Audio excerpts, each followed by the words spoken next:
So introducing then our next speaker, Dr. Laura Dilipio from the University of Birmingham, who's an Associate Professor of the Philosophy of Education. So please welcome Laura.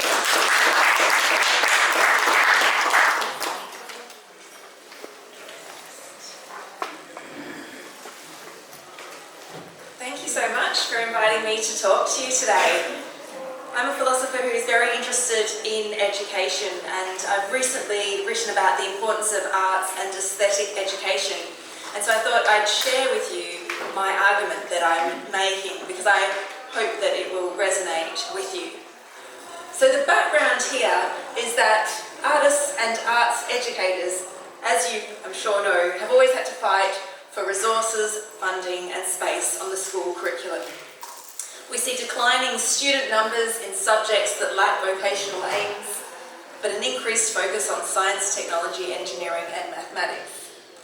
This trend we see reflected in approaches to measurement, managerialism, funding cuts to the arts and humanities, and a political and public rhetoric that doesn't seem to value them. I think that there is a need to defend and argue for why the arts and arts education are vital and why they should be compulsory on our education curriculum.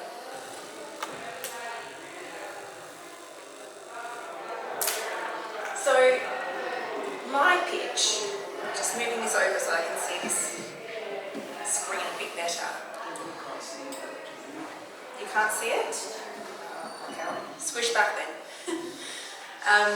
So my pitch is that education ought to be helping our students to go on to lead flourishing lives, these well-lived lives. And the arts and aesthetic education are a vital component to that.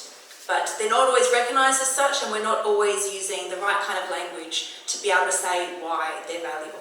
And that's what I wanted to try and flesh out. So I think that the arts and aesthetic education give us these bold, beautiful, moving experiences of awe, shock, sublime, the beauty.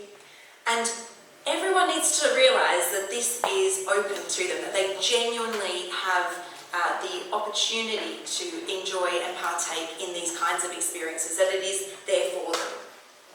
So they need to learn about art, to appreciate and create, to critique art, and to understand how we're connected to the culture of our society.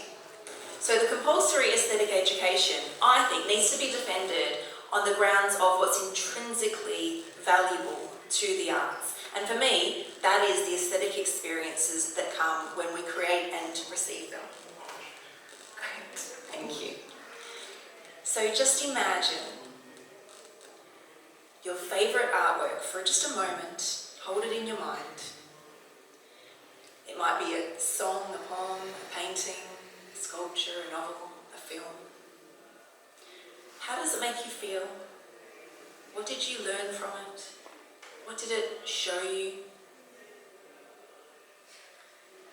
Now imagine if you'd never experienced it, if it never existed. Is there something that you've lost? Is there something that's missing from your life? So I think that the extent to which we fail to have these aesthetic experiences in the world, our lives are impoverished.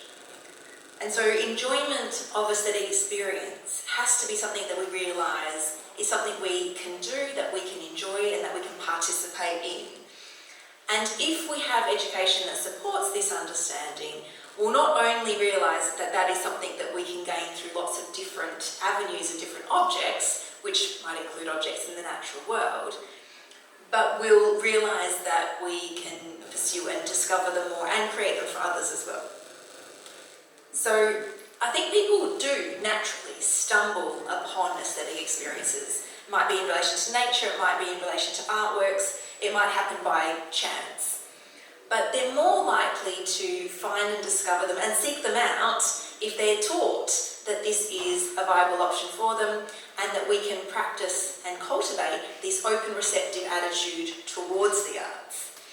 And I think that this is what we need if we're going to educate for the flourishing life. Now, obviously, educating for flourishing is not the same as educating for just a good economy or for good jobs. I'm talking about a broader sense of what education is for. Now, this is not completely worlds apart from the curriculum that we have in England at the moment. In England, pupils are being educated to live good lives, supposedly, right? The rhetoric that the government uses says that the general requirement of the curriculum should be to promote the spiritual, moral, cultural, mental and physical development of pupils at school and society, preparing them for the opportunities, responsibilities and experiences of later life. Now that's quite a big remit. Now you're probably also aware art and design and music are mandatory subjects on the curriculum. And they are valued, but what's interesting is that they're defended in terms of technical skills, personal attributes such as self-expression, creativity, which we're speaking about, imagination, and historical and cultural appreciation. So most of the time we see that the arts are mandatory on curricula all over the world. But my worry is that the way that they are spoken about in terms of their value, while it's good that it's there, isn't necessarily about the arts value for their own sake. And when you actually see the resources that are put into arts education, it is the first thing that's cut, and they very quickly become narrow and elective. And so if kids don't continue to choose it because they're being encouraged to choose science, maths, engineering and technology, then they start to drop off very quickly from the experience of the kids in schools. Got feedback here, I'm moving over this way there.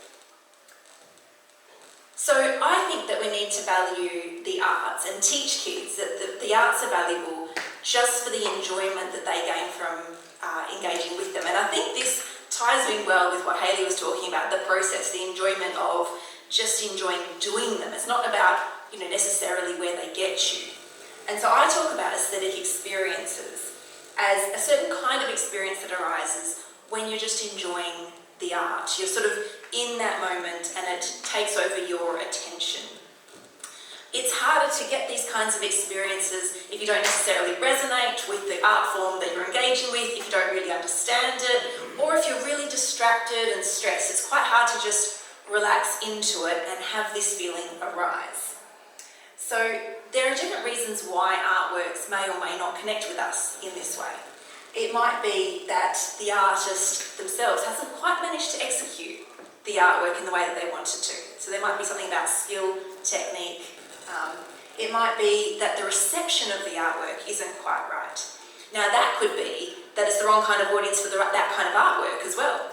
So we can imagine, Wagner's Ring Cycle being presented at a Jewish school. They're not going to necessarily engage with it and get that experience out of that artwork because there's a whole socio-economic or ethical and political context there that interferes with their uptake or reception of that artwork. And then finally, so there's the display and then the individual attitude of the audience as well. Now, all of these things require some form of education, learning, practice, training. And so I think education can be understood really broadly here, and it can happen outside of the school space, in spaces like this, for example. But I think that the school space is obviously a great place to start. So I think that we all have an instinct for art. I think it's something that's natural. But I think that if we don't have these opportunities given to us, we won't necessarily know that this is something that is for us and that is good for us. There are also some art forms that are less accessible than others. So it might be that you don't realise you have a great passion or talent for, ballet or opera unless you're inducted into it. But that's true of any art form as well. So it's true of, rap and poetry, it's true of film. Sometimes we need to learn how to read and understand and appreciate the artwork. So this idea that we are born image makers and image enjoyers. We can see children's imitative play everywhere, children playing in imitation of grown-ups, of each other, of animals, machines. It's a natural part of what we do. And that's from the creative side, and from the experiential side, we enjoy experiencing these imitations. Imitations just being a sort of more limited idea of, we're representing the world around us when we create art. Thank you. So, aesthetic education then, and I use the word aesthetic because it includes that experience, not just making artworks, but experiencing and critiquing and enjoying artworks. It's intentional undertaking designed to nurture that appreciative, reflective, cultural, participatory engagement with the arts, enabling learners to notice what there is to be noticed, to lend various works about their lives in such a way they can achieve them as meaningful. When this happens, new connections are made in experience, new patterns are formed, new vistas are opened. Persons see differently. We see differently. We see the world differently. So the arts on the curriculum then, as necessary, as mandatory, gives everyone the chance to enjoy, create and experience these artworks. So even if they don't necessarily think of themselves as artists, I think there's a natural instinct that needs to be nurtured and cultivated, and then once this education occurs, once you're inducted into these art forms by other experts, by other art lovers, then you're more likely to find more aesthetic experiences in the world with different art forms. And as you walk through the life, that you're in, the streets even. So if the schooling we're talking about here, if the class, the curriculum, really is going to help people to lead a flourishing life, then our pedagogy has to be focused on the whole person and the fact that they experience the world in these ways. Once active participation in the arts, whether it's making, viewing, analysing, discussing or wondering, brings us closer to living harmoniously with others. I just wanted to say a little quick caveat here, that I don't want to just defend the sort of classical high-end arts either. I think that if we're talking about the whole person and the aesthetic experiences we enjoy, we should start with what people love and what they're passionate about. We should be bringing all these different experiences and arts into the curriculum, into the classroom space to enjoy and explore. And so that has implications for widening the canon, having different forms of youth culture, mass art, different cultural products that are a part of that experience. The inclusion of diverse voices is really important. And also start with what the kids love, and then if they love rap, then, connect it to, is there anything else that's similar that they, haven't experienced yet? Connecting that in that way. So I think that we need to remind people and talk about the importance of aesthetic value.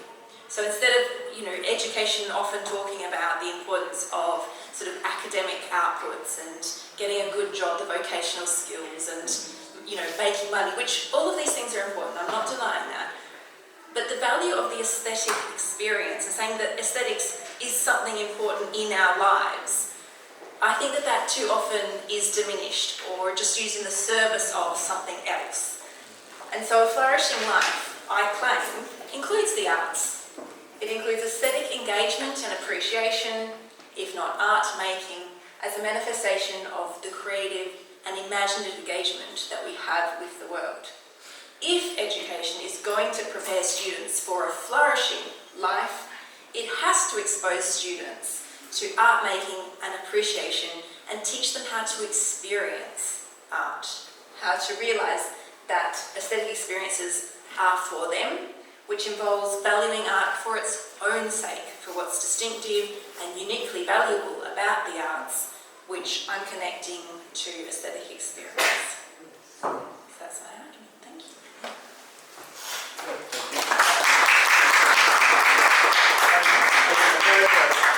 Just before you sit down, I guess from your presentation, are there any countries that are doing it well or better? Obviously, we kind of are aware of the context in the UK.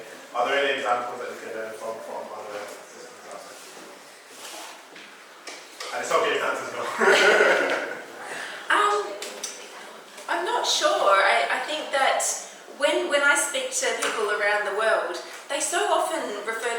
one teacher in particular that opens something up to them. And so I think, there's just so much to be said about supporting those amazing art teachers, and again, just proper resourcing, and proper teacher training, and just to value that. But yeah, ideally we'd be able to, not just have the grassroots where it's already valued, but make this argument back up and have policy sort of reinforce, and for it to tie back in that way. But I don't have one particular example. Mostly because I'm a philosopher, we talk more in sort of general abstract theories, so